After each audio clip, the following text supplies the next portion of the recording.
Bills beat the Dolphins again. It was close, to give Miami some credit. But the Bills now have a 95% probability to win the AFC East. What were you saying no to? Just the script? Why they get credit? Because it was close. I told you guys what was going to. Now, I thought it would be a blowout. I give them. They hung around. Yeah. They don't beat good teams. Yeah, Jordan they Poyer, just got beat by a good team. Former great Bill, made one more great play for the Bills. Unfortunately, he plays for the Dolphins now and kind of gave him the game. Here's Bills this season. I got to interrupt real fast. That's so weird that he's pointing that out. Why isn't he pointing it out for the Bengals defense of player who had that pass interference with Patrick Mahomes, prayer throw on 4th down? That's so weird how the Bills got lucky to win this game, but the Chiefs didn't against the Bengals. Weird. Rankings. They're really solid, really good. And it's the turnover differential. Josh did have one finally, or another one. And it wasn't that one. Good. You know what? It started to sound like Chris Collinsworth. That one, not his fault. All right, question for you, Brew. Bills basically locking up the AFC East, something or nothing. Well, they're going to win the division. Right? It's a bad division. The Jets even. You're giving up on the Jets? Well, no, I'm keeping hope alive that they can make the playoffs. They're not going to win the division, okay?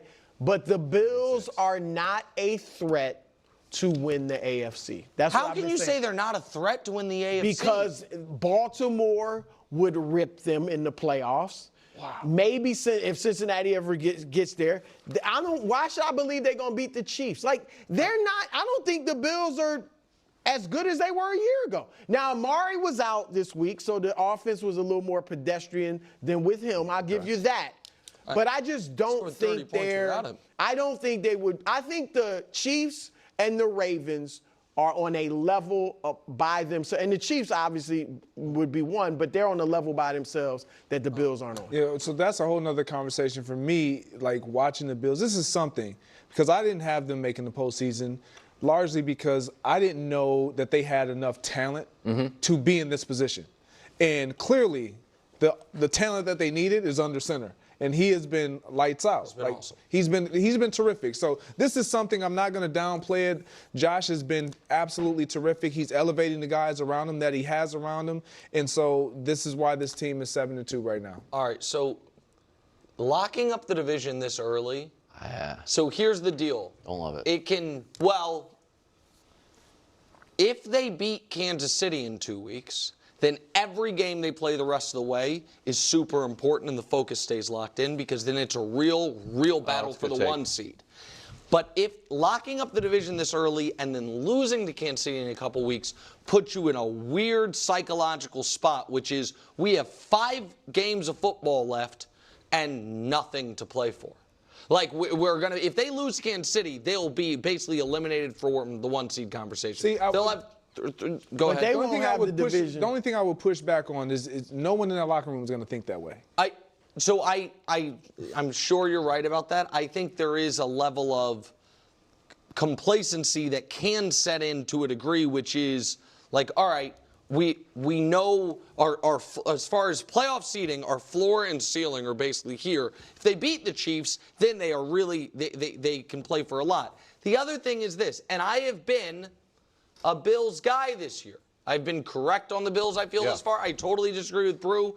I think the Bills are, at the very least, on the same tier as Baltimore. But they made an egregious karmic mistake yesterday. And the last time they made it, it led to the worst moment for the Bills franchise in 30 years.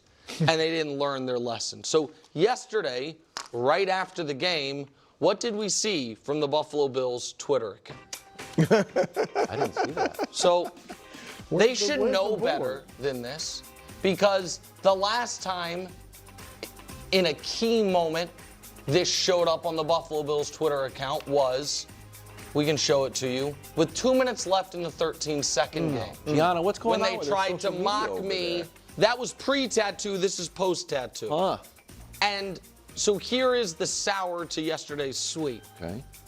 The biggest weakness on the Buffalo Bills is their kicker.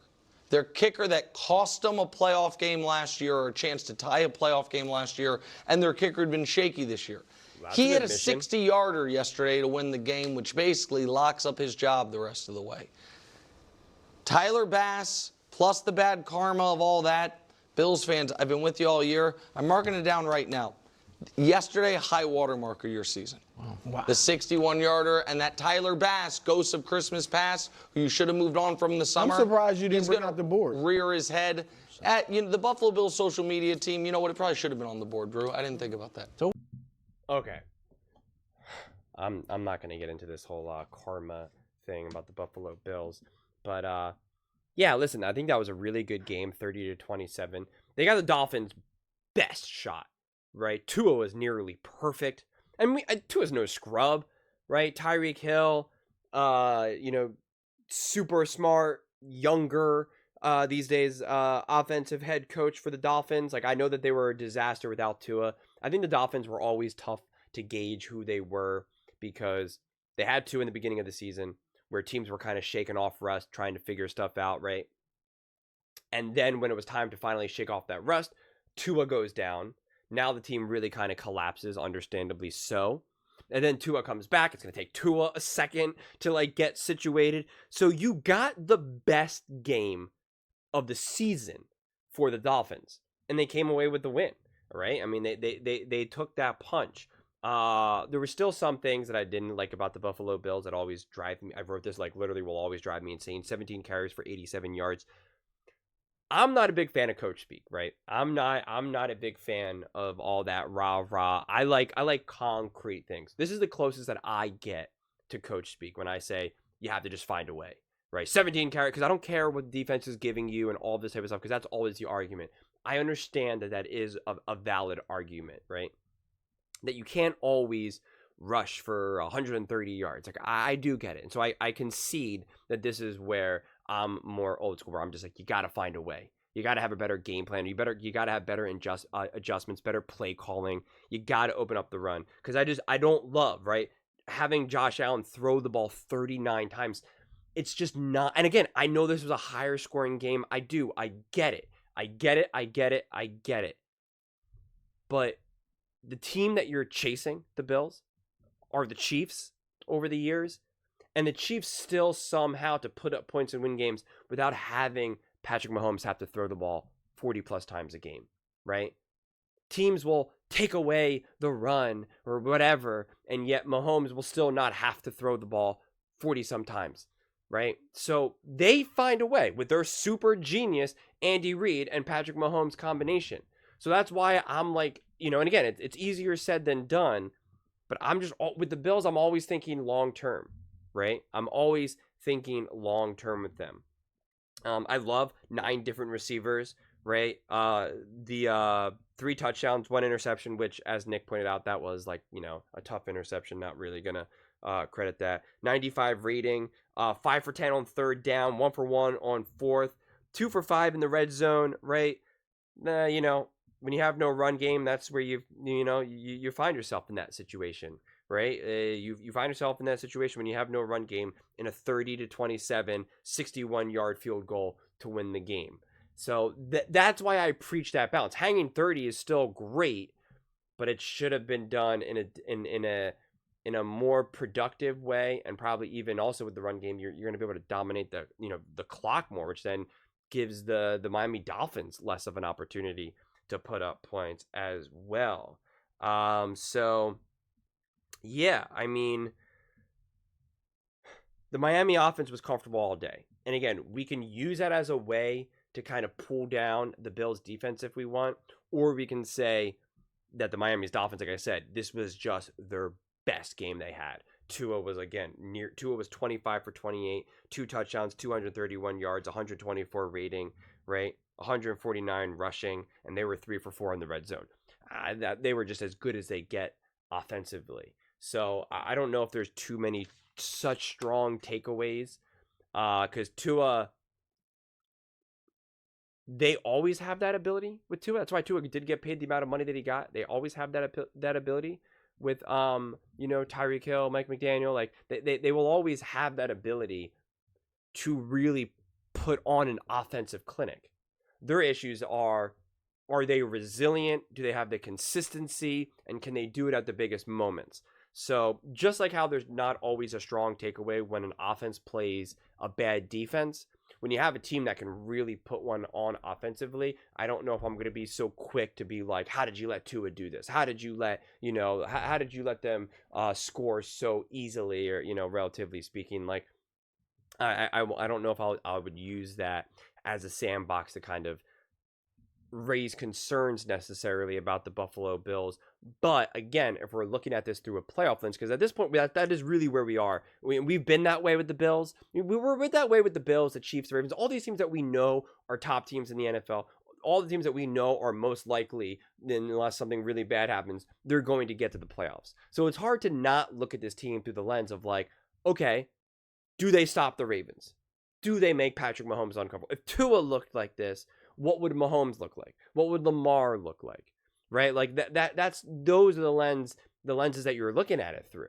And that's what you're trying to kind of figure out. So I disagree though with both Nick and Brew, because Nick said that he believes that the Bills are on the Ravens tier, and Nick said and Broussard said that the Bills are below that. And I think they're all in the same tiers together.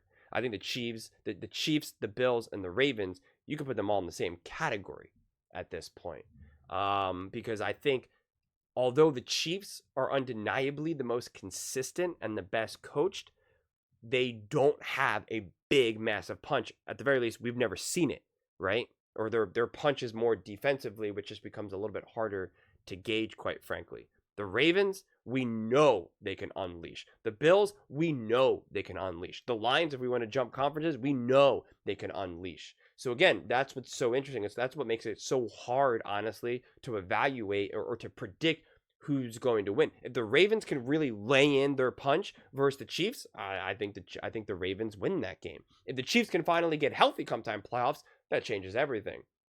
But if the Bills played the Ravens again in a rematch, I'm not so sure it would unfold the way it did in their first meeting. So I think the Bills are in good shape. They do need to improve. I do believe that they need to improve, because if the way how they're playing just right now in this immediate moment, which is a little bit harder because we didn't really get to see a stretch of games with Amari Cooper, so it is a little bit harder to also evaluate. The way how they're playing right now in this immediate moment, I'm not going to be like Super Bowl team. But do I think that Josh Allen and the rest of the bunch can get there as this season unfolds, or at the very least be some serious trouble for the Ravens, the Chiefs, the Texans, and whoever else makes it into the playoffs?